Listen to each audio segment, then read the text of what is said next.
Sé qué será. Así que vamos a ver de qué se trata. Hay algunas chicas de Nordeste, que es la iglesia donde me congrego, que cuando vean la sorpresa van a entender. Habrá señales.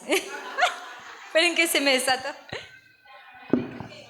Problemitas técnicos, se me salió el cinto. Vamos a dejarlo acá. Bien. Vieron que en la primera parte hablamos acerca de la identidad. Ahora vamos a compartir juntas acerca de la libertad. Y con esto cerramos el día de hoy, ¿sí? La siguiente. Vamos a comenzar con este versículo que está en Gálatas 5:13. Y fíjate lo que nos dice Pablo. Ustedes, mis hermanos, han sido llamados para vivir ¿en qué? Exacto, no en esclavitud. Fíjate qué fuerte esta afirmación. Ustedes, mis hermanos, no han sido llamados a vivir en esclavitud. Han sido llamados a vivir en libertad, ¿sí? Así que bajo esa premisa vamos a compartir.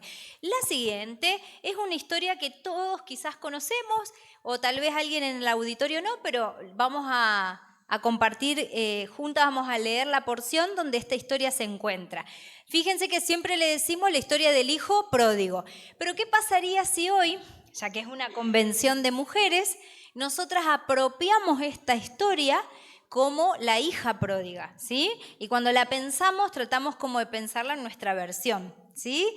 Vamos a leer juntas. Capaz que de atrás no se ve, pero bueno, si quieren alguna acompañar, está en Lucas 15:12, ¿sí? Lo que vamos a leer. Dice, el hijo menor le dijo al padre, quiero la parte de mi herencia ahora antes de que te mueras. Entonces el padre accedió a dividir sus bienes entre sus dos hijos. Pocos días después dice que el hijo menor empacó sus pertenencias y se mudó a una tierra distante donde derrochó todo el dinero de una forma desenfrenada. Al mismo tiempo que se le acabó el dinero, hubo una gran hambruna. O sea, había una inflación bárbara y encima el sin dinero, en todo el país. Y comenzó a morirse de hambre.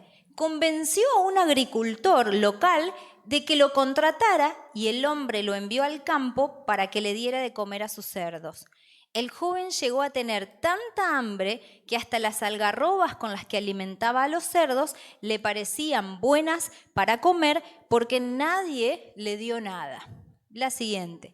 Fíjate cómo este hijo rechazó este amor del padre que le daba todo en la casa, creyendo de que este papá no le permitía alcanzar libertad e independencia. Entonces le dijo, mira, antes de que vos te mueras, yo quiero mi parte para hacer la mía, libertad e independencia. Entonces él rechaza de alguna manera la relación con el padre, pero también los beneficios que tenía de estar ahí, que tenía comida, que estaba cuidado, que no solo eso, sino que tenía poder porque era el dueño, ¿no? El hijo del dueño, de toda esa estancia, de todo eso que había, porque había riquezas ahí, había siervos, había ganado, Entonces él tenía todo esto. Él rechaza esto creyendo que el padre lo limitaba en libertad e independencia. Y dice, no, yo quiero libertad e independencia. ¿Y qué pasa? Fíjate lo que veíamos, la siguiente. Lo que veíamos hoy en la primera parte, que el enemigo viene a robar, matar y destruir. ¿Dónde se encuentra esto? En Juan 10:10. El propósito del ladrón es robar, matar y destruir. Ahora dice Jesús, el propósito que yo tengo para con ustedes es que ustedes vivan una buena vida en plenitud y abundancia. Nada que ver una cosa con otra. Ahora, fíjate que su estrategia es que nosotros cuestionemos el amor del Padre. Ahí está la estrategia también del enemigo. Porque a mí me pasó esto y no sé si alguna vez algunas experiencias te han llevado como a enojarte con Dios. Entonces ahí también está la estrategia, que nosotros cuestionemos y empezamos a cuestionar que la bendición es para otro, que el otro es el que se casa, se pone de novio, o esto, el que tiene el trabajo, o el que tiene... Y para mí Entonces empezamos, ahí hay otra grieta, donde el enemigo la utiliza para que nosotros, vuelvo a repetir, cuestionemos que Dios no nos ama a nosotros, a la otra sí, a la otra hija, pero a mí no, ¿está? Bien, danger, ahí tenemos un red flag, dirían los chicos hoy. Bien, entonces, como el enemigo vino para matar, hurtar y destruir, quiere entonces, volvamos a repetir, que nosotros cuestionemos esta verdad de que Dios nos ama y de que todas las cosas ayudan para bien, pero hay un proceso en el medio que ahí radica el proceso terapéutico y de la sanidad interior también, de entender, de ir procesando todo lo que fue pasando en mi vida, para así poder ir encontrándole este sentido y alinearme con el corazón del Padre ahí en el propósito, ¿sí? Vuelvo a repetir, no es de la noche a la mañana, ¿sí? Transformar una experiencia dolorosa en una vida esperanzadora. No es de la noche a la mañana, pero vale la pena luchar, por eso que vale la pena tener. Ahora, ¿qué pasa? Dijimos que el enemigo nos distorsiona, nos confunde, implanta mentiras y acá veíamos que una es también que cuestionemos el amor del Padre. Y ahí hay grietas. Fíjate la siguiente, algunas grietas por donde él también entra. Y le llamamos en sanidad interior fuentes de sufrimiento, ¿sí? Y son estas 4. Experiencias traumáticas, como hemos hablado, entonces eso es una grieta. ¿Por qué? Porque si esa no está sanada, no está procesada, no está elaborado ese trauma, yo puedo decir, no, pero viste que me pasó esto y empiezo a cuestionar, o no, el amor del Padre. Entonces, esto es simplemente para que podamos atender, prestar atención para estar un paso adelante. Experiencias traumáticas, ¿qué tengo que hacer? Con diligencia atender esa grieta. Eso es lo que yo quiero decirte hoy. Si esta está siendo una realidad, que es una realidad de todas en realidad, ¿o no? Pero nuestra diligencia como mujeres tiene que estar en poder atender cuál es mi trauma en este. ¿Hubo una experiencia traumática o no? Entonces, si detecto que esta grieta está con diligencia, poder emparcharla. ¿En qué sentido? Ponerme manos a la acción para un proceso de restaurar esa grieta, que es, por ejemplo, una experiencia traumática que vos te das cuenta que es traumática porque me ha marcado tanto que hasta el día de hoy como que no puedo, estoy estancada, ¿está? La segunda fuente de sufrimiento o grieta son las carencias físicas y afectivas que por ahí podemos haber vivido en la infancia, ¿sí? Y que me doy cuenta porque hasta el día de hoy esas carencias físicas, qué sé yo, vamos a suponer que, no sé, en mi casa había tanta pobreza, entonces que necesidades materiales y que eso ha quedado tan en mi cerebro que, por ejemplo, me voy al otro extremo hoy. Entonces, por ejemplo, una adicción al trabajo. Porque no quiero que me falte, porque no quiero que le falte a mis hijos, y les trato como de proveer, y al final termino repitiendo la historia porque termino generando carencia afectiva, porque no estoy. Entonces se dan cuenta cómo también las carencias físicas que hemos vivido, por ejemplo materiales, también repercuten en lo afectivo, porque nos generó tanto temor no haber tenido que nos podemos pasar al otro extremo, ¿sí? Y las carencias afectivas, no hubo abrazos, no hubo caricias, no hubo palabras buenas, sino todo lo contrario, ¿sí? El chirlo, la bofetada constante, la bofetada anímicamente con palabras, vos no servís, vos no valés, haces todo mal, la verdad que para qué te tuve, que fue prácticamente lo que le dijeron a Jabes, maldigo el día que te tuve, ¿para qué te tuve? Porque me provocaste dolor, ¿o no? Que fue la historia que vimos. Entonces, ahí hay mucho también que llamamos en sanidad interior heridas emocionales que atender. Entonces, si vos hoy, en esta tarde-noche, detectás que esto es una grieta, con diligencia pongámonos manos a la acción para no darle lugar al enemigo y atender, ¿sí? La tercera fuente de sufrimiento, decíamos, experiencias traumáticas, carencias físicas y afectivas que hemos tenido y relaciones dolorosas. Y acá entra todo lo que hablamos en relación a nuestra paternidad, maternidad, que puede haber sido de adopción o padres biológicos, y que haya sido dolorosa la relación, ¿no? Traumática o que no era buena, pero también puede ser de amistades, que eso ya es el rango de elección mío, y que también, viste, dolor, viste, relaciones donde me han herido, o puede ser también como veíamos la pareja, algún noviazgo anterior o algún, entonces también ahí una relación dolorosa, es decir, que en la forma de vincularme con los demás he recibido también daño, ¿se entiende? Entonces, si ahí hay una grieta que yo detecto, entonces con diligencia poder atenderla para soltar perdón también, ¿sí? Para poder, porque siempre recordemos que el perdón a nosotros nos libera y de alguna manera sí es asumir el pecado del otro sobre nuestra vida. Sí es cierto, porque yo digo, está el semáforo en rojo, ¿yo qué hago? Freno el auto, porque digo, ¿cómo voy a cruzar? Es una norma. Y yo cuando está en verde, ¿qué hago? Avanzo, teniendo la fe de que el otro va a hacer lo mismo en esa esquina y que está su semáforo en rojo, va a frenar. Pero ¿qué pasa si eso no sucede? El pecado del otro sobre mí. Yo hice bien, frené, pero cuando avanzo en verde, está legal, el otro viene y irrumpe conmigo. Coalición, un accidente.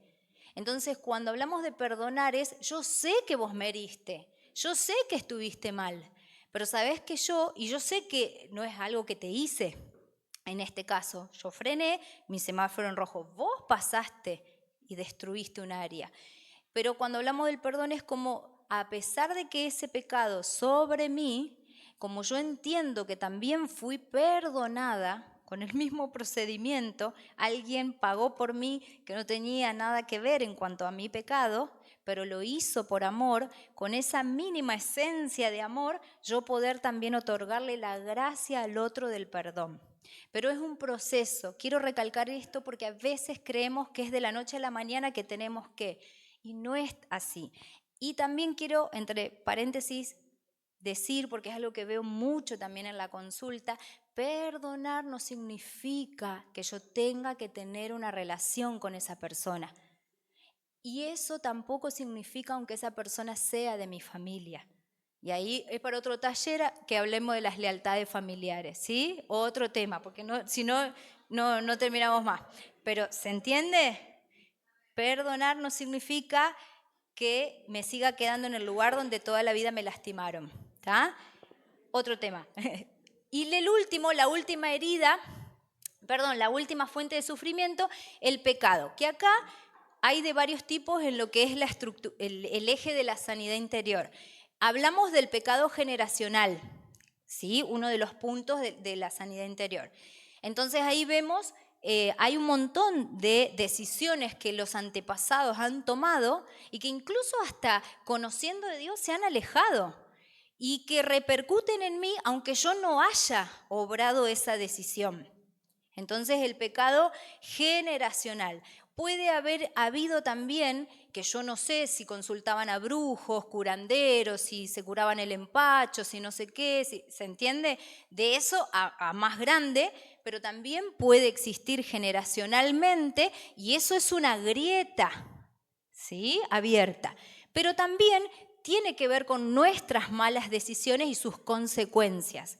Entonces, es generacional, pero también es nuestro en cuanto a las decisiones. Entonces, si yo detecto que esta puede ser una grieta en mi vida hoy, en esta noche, para que podamos ir sellando de a poco, ¿sí? Bueno, hoy vamos a ver algunas herramientas para esto, pero primero quería explicarles estos principios que trabajamos en sanidad interior, ¿sí? La siguiente.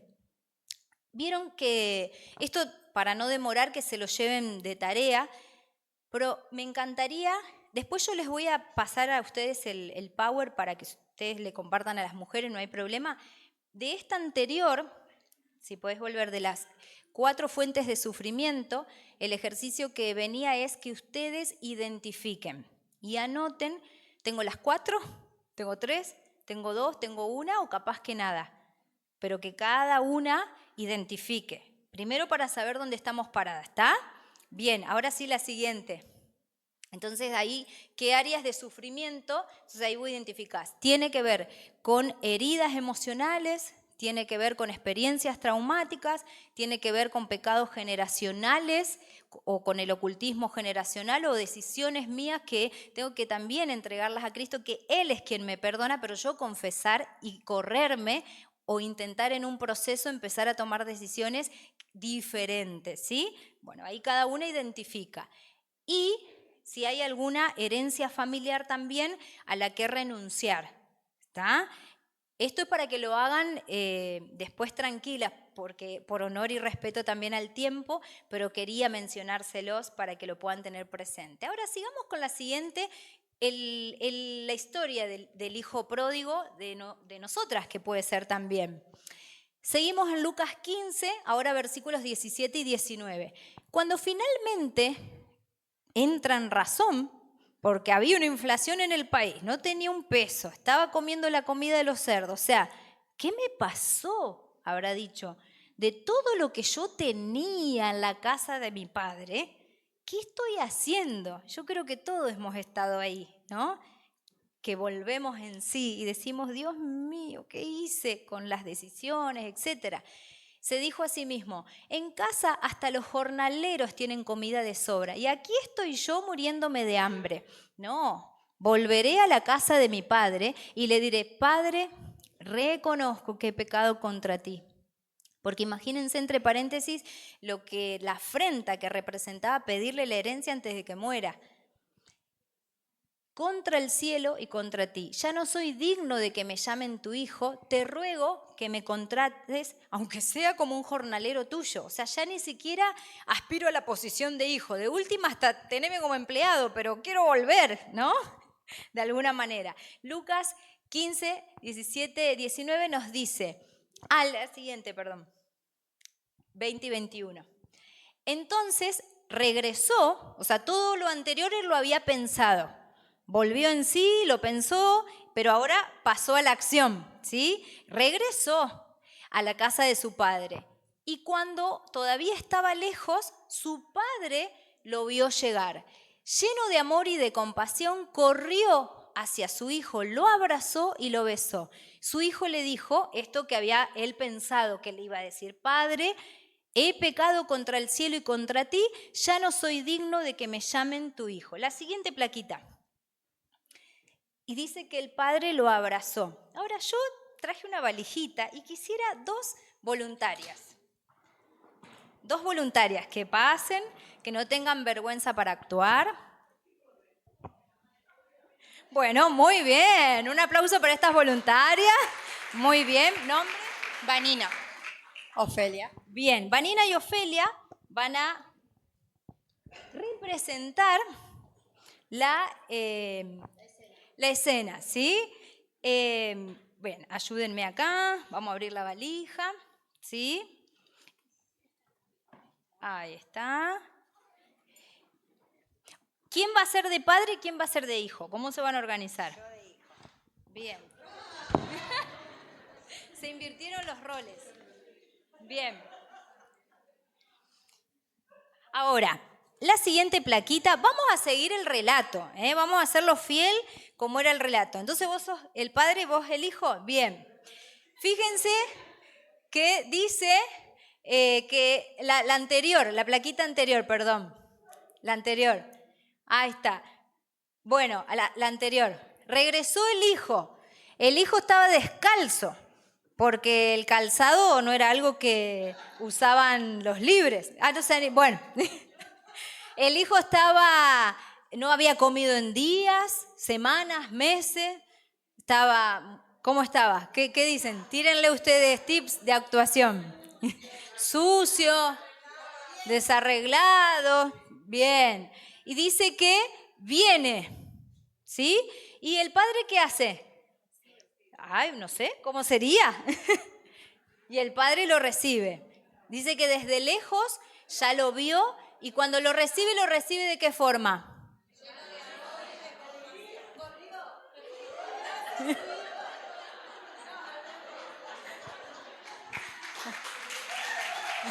Bien.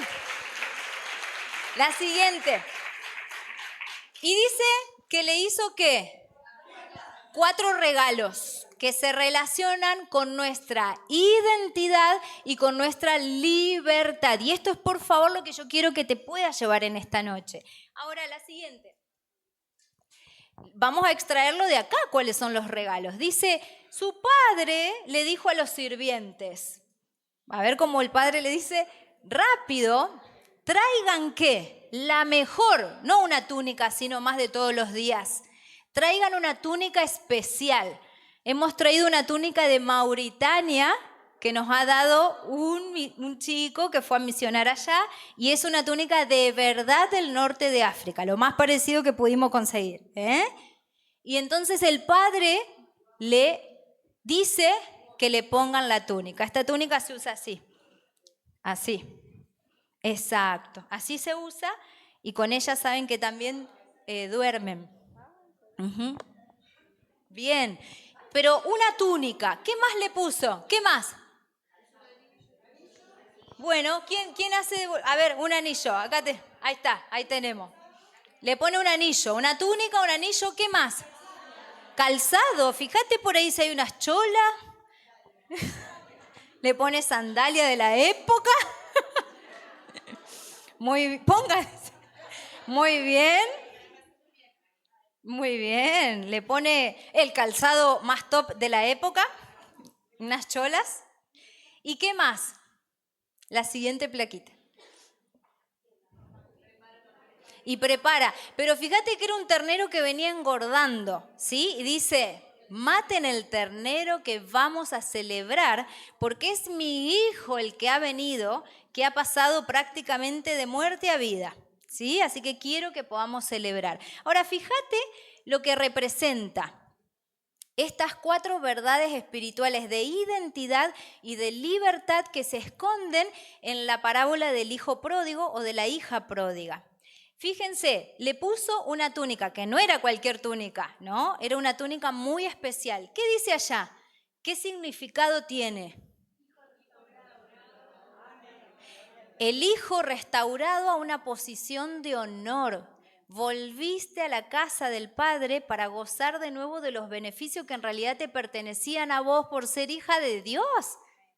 Esto significa la túnica. Volver a entender la identidad, que somos hijas de Dios y todos los beneficios que esto trae. Acordate la tarjetita que nos llevamos de nuestra identidad en Cristo.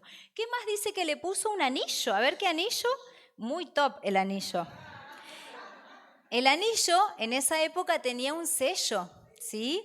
Que depende de la familia, o si era del César. En este caso era un anillo de la familia, ¿sí? Eso te daba a vos el poder para comprar y vender, el poder para firmar con autoridad y poder todas las transacciones de la familia. Entonces, un hijo restaurado a su posición de hijo en la túnica. Un anillo representando el poder. Volvés a tener poder y autoridad, ¿sí? Del Padre.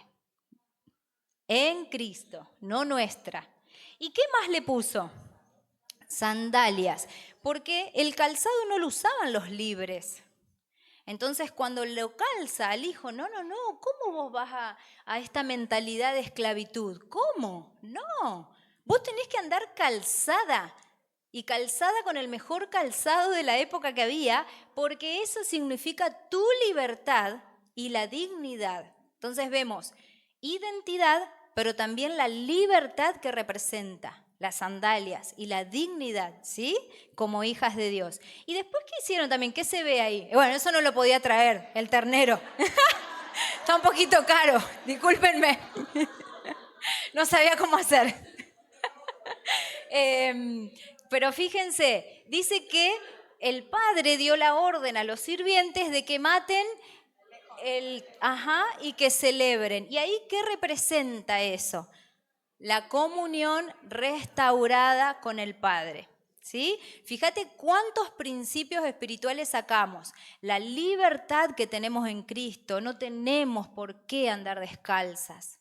la restauración a nuestra posición de hijas. No tenemos por qué andar en esta huerfandad que yo les relataba hoy, pero vieron que es un proceso, ¿sí? Que lleva a entender la paternidad de Dios en nuestras vidas, ¿o no? Pero no tenemos por qué andar andrajosas así, como si no fuéramos sus hijas, ¿sí?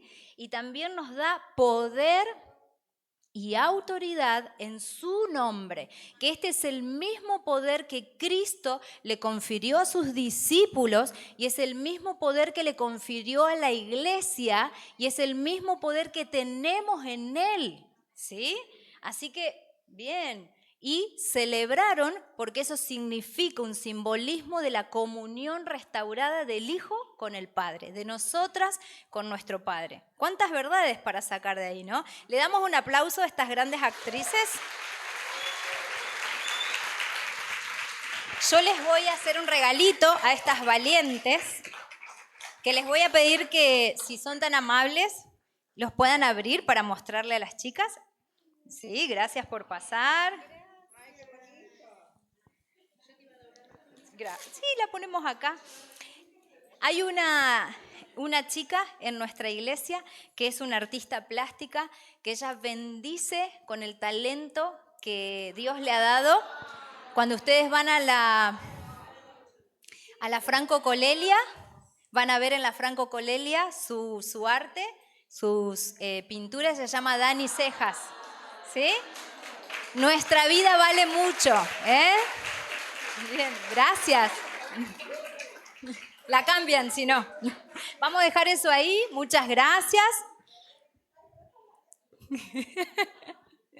Bien.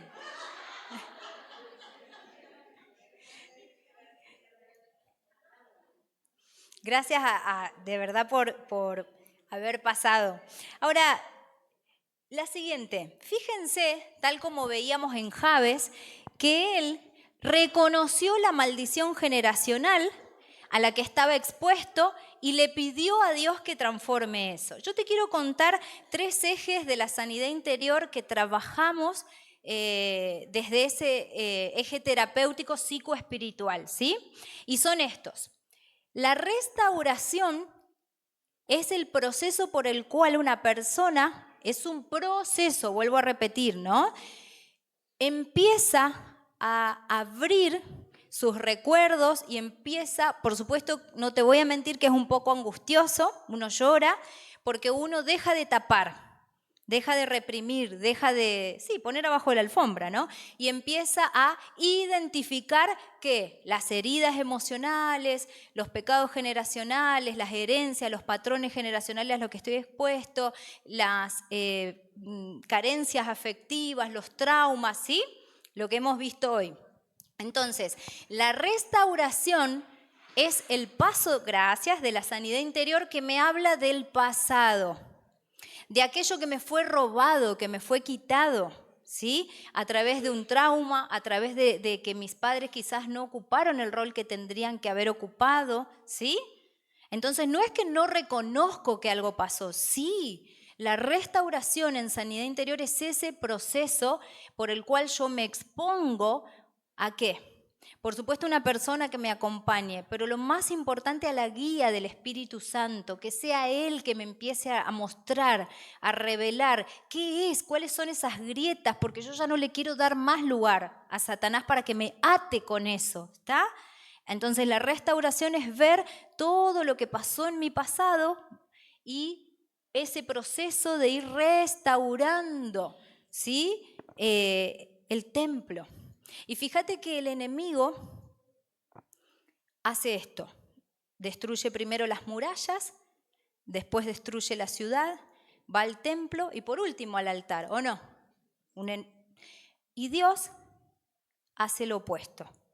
Dios primero pide que restauremos el altar, después el templo y después las casas y después la muralla.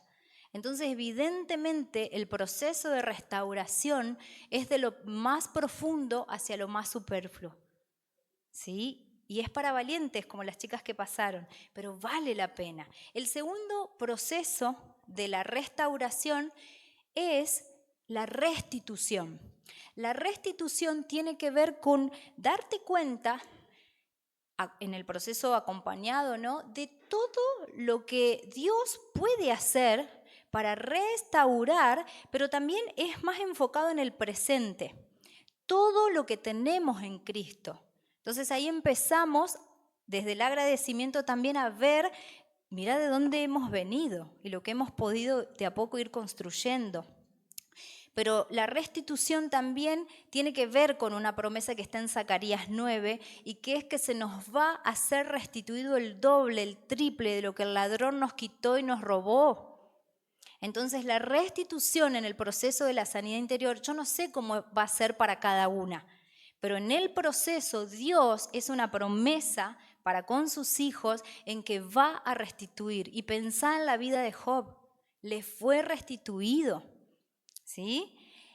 Yo no estoy hablando quizás de cuestiones materiales y demás, pero como Jabes, que también tenemos ahí otro ejemplo, fue restituido. Entonces vemos diferentes escenarios bíblicos donde esto es verdad. Entonces ahí trabajamos desde el presente.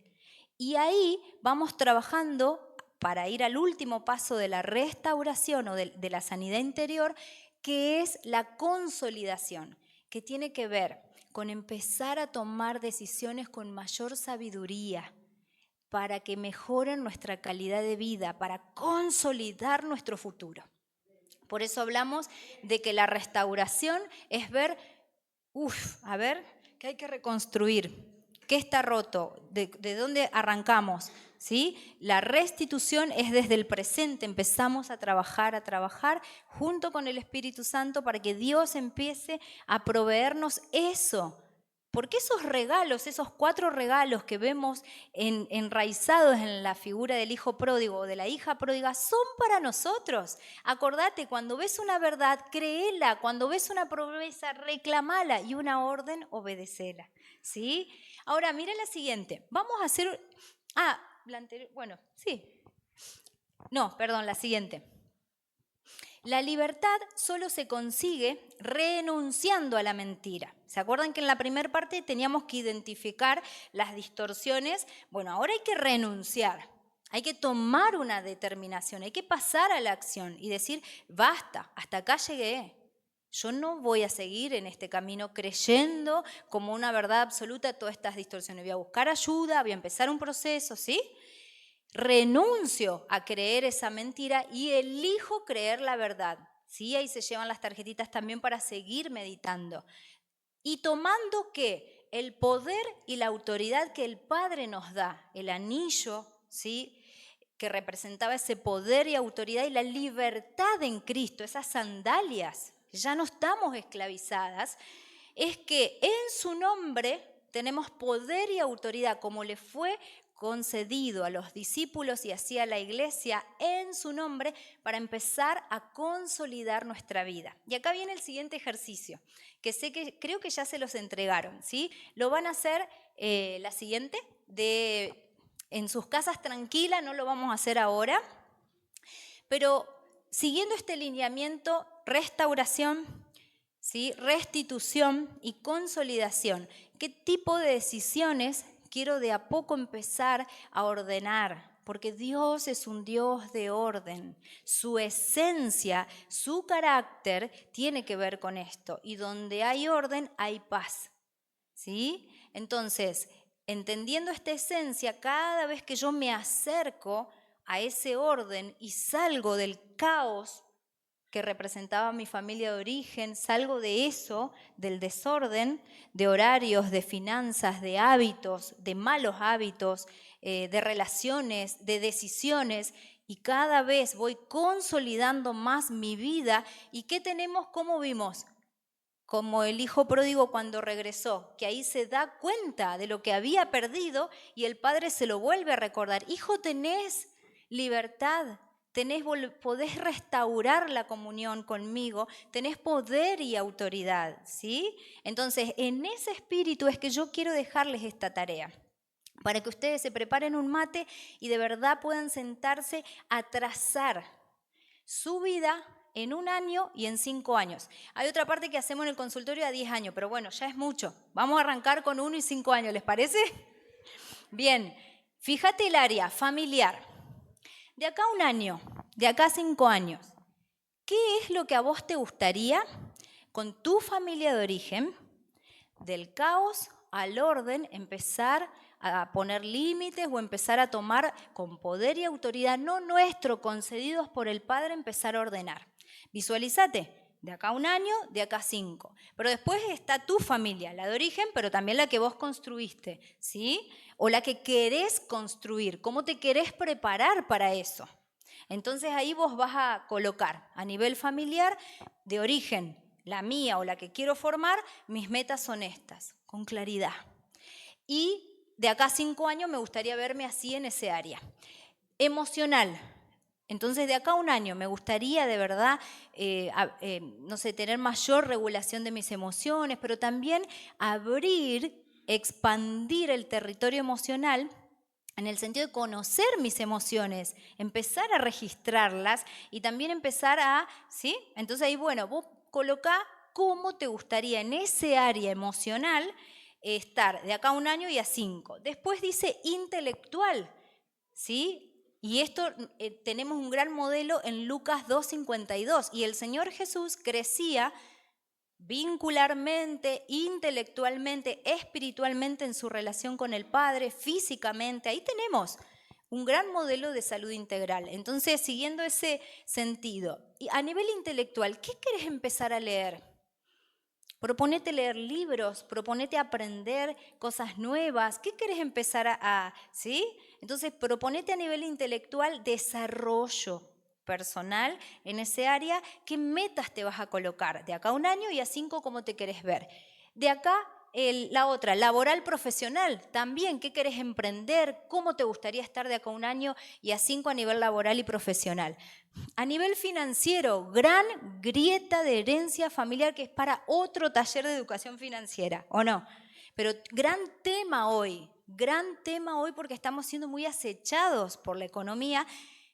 Bueno, realmente es para otro tema, no quiero, pero tenemos que saber, y esto permítanme que les diga, que históricamente Manón, que tiene que ver con este dios del dinero, que ya estaba en el tiempo faraónico, que adoraban y demás, el propósito, que es el mismo, Lucas 10:10, hurtar, matar y destruir, pero es desenfocarnos de los propósitos del reino. Entonces, cuando vos tenés una economía atada, estás esclavizada a Manón. ¿Por qué? No porque te posea, porque sos hija de Dios, pero sí hay una influencia que a veces hasta puede ser generacional. Hay que cortar eso, hay que diligentemente esa grieta sellarla. Entonces, ¿cómo te querés ver de acá a un año y a 5 en el área financiera? La victoria en ese área, el eje es no estar esclavizados para poder tener la visión para los valores del reino. ¿Sí? Porque si nosotros estamos esclavizados con las deudas, me refiero, ¿dónde está nuestra mente? En sobrevivir ahí. Entonces, bien, bueno, hay muchos principios financieros ahí espirituales, pero en otra oportunidad los veremos, pero se entiende en ese área poner orden. Después, corporal. ¿Qué metas? No es solamente a nivel estético, como cuando te ves en el espejo, qué querés mejorar para sentirte bien con vos misma, no para los estándares del mundo, pero vos con vos misma, como mujer. Y después a nivel salud, que es lo más importante, ¿sí? ¿Cómo estás de nutrientes? ¿Cómo está funcionando tu cuerpo? ¿Qué nutrientes vos le mandás a tu cerebro a través de la circulación sanguínea? O sea, ¿qué estás ingiriendo? Y acordate de Daniel, no, a mí no me den todo eso. Frutas, verduras, proteínas, agua, legumbres. Bueno, otro tema también, pero cuidar nuestro cuerpo, los chequeos médicos, sin sellito. Bien, y a nivel vincular, gran tema también, ahí que puedas verte los vínculos que estamos teniendo, ¿de qué calibre son? ¿Realmente son, como dice Marian Rojas Estapé, vínculos vitamina que nos estimulan a crecer o nos atormentan? Hacete ahí un balance de cómo querés estar. Recreacional, ¿sí? Que es algo que cuando en los países hay gran inflación o lo que estamos viendo como crisis económica, es uno de los principios que queda último, ¿o no? Porque la cabeza no para salir. Entonces, bueno, pero ¿qué podés hacer? Bueno, a ver, tenemos esta crisis. Aunque sea en planterita, si vivo en departamento, si tengo un espacio, ¿qué hago? ¿Me recrea, por ejemplo, plantar?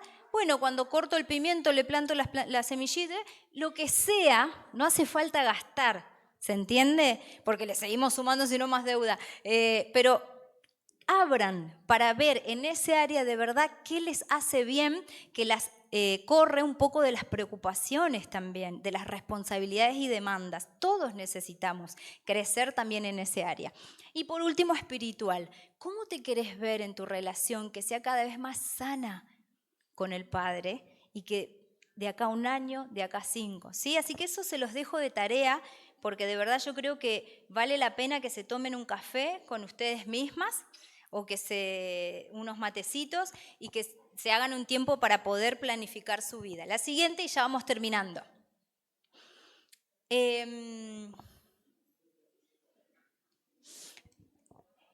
Esto me encantó y se los quería compartir por último, porque fíjense algunas verdades. ¿Por qué creo que no puedo si la Biblia dice que puedo hacer todas las cosas en Cristo que me fortalece? Entonces, cuando me invaden esos pensamientos, en el nombre de Jesús, ¿por qué? ¿Por qué creo que no puedo? Voy a intentarlo y volvemos al ejercicio anterior. El Señor Jesús dijo, ¿qué acaso que alguien que quiere construir no se sienta a planificar primero? No vaya a ser que llegue a la mitad de la construcción y no termina y es el hazme reír de todos los demás. Entonces Él nos invita a planificar con orden y para eso es el ejercicio anterior, para planificar, pero nos van a invadir estos pensamientos. Acuérdense nuestras grietas mentales. No voy a poder, de acá a 1 año, de acá a 5, no voy a poder o no. Entonces cuando aparecen, lo puedo en Cristo.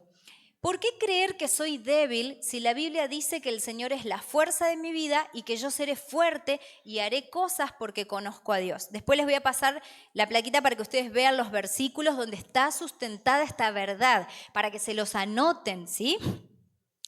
¿Por qué carecer de sabiduría si Cristo se hizo sabiduría de Dios para mí y generosamente me la da si yo se la pido para aprender a tomar decisiones con sabiduría que mejoren mi calidad de vida? Siguiendo el ejercicio anterior. La siguiente. ¿Por qué seguir esclavizada si sé que hay libertad donde el Espíritu del Señor y Cristo me liberó para vivir en libertad? ¿Sí? Entonces esa verdad nos tiene que ayudar cuando aparece esa grieta de esclavitud. ¿Sí? No. ¿Por qué sentirme maldecida o que tengo mala suerte? Si la Biblia dice que Cristo me redimió de la maldición, de la ley y recibí su espíritu. ¿Sí? Transformar la mentalidad. Por último, ¿por qué andar confundida si Dios es el autor de la paz y Él me da conocimiento? Viene de Él para tomar decisiones por medio de su espíritu que habita en mí y no es un Dios de desorden, sino que es un Dios de paz. Así que bueno, estas después se las voy a enviar para que ustedes las tengan presente a la hora de sentarse a hacer el ejercicio. La siguiente, gracias a la obra del amor de Jesús en la cruz, la verdad que nada puede mantenernos cautivas, ni retenernos en esclavitud, pero mira ahí, sin nuestro consentimiento. Entonces ahí es donde tenemos que empezar a declarar, ¿sí? No permitamos que el enemigo nos tenga atadas ni un día más. Y por último, un salmo con el que quería que podamos pensar juntas, porque Jehová es bueno y para siempre es su misericordia y su verdad por todas las generaciones, ¿sí? Y esto es fuerte porque generacionalmente, aunque vengamos de una vida de desorden, hoy, la verdad que en el nombre del Señor Jesús y por la gracia que tenemos en Él, acordate la actuación de hoy, poder y autoridad, para empezar progresivamente. Esto no hay que enloquecerse, es un día a la vez, dijo el Señor Jesús, cada día tiene su propia cuota de preocupaciones para la cual ocuparse, un día a la vez, pero vale la pena, ¿sí?